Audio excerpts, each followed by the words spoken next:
Hi everyone, see this problem. A series RL circuit is connected to 110 volts AC source. If the voltage across resistor is 80 volts, then what is the voltage across inductor? So you are given that here one voltage source is there, that is AC voltage, that is 110 volts is given, and is connected to a resistor and inductor. So across resistor the voltage is given as 85 volts.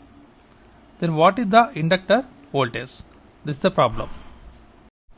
In series RL circuit, the voltage source square is equal to resistor voltage square plus inductor voltage square.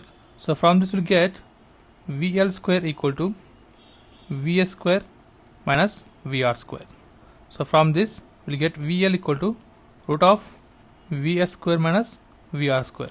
So VS is given as 110 volts, so that is root of 110 square minus, and VR is given as 85 volts, that is 85 square.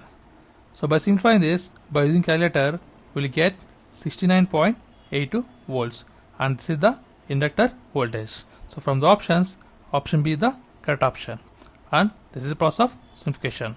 And thanks for watching. Please subscribe, like, share. Thanks.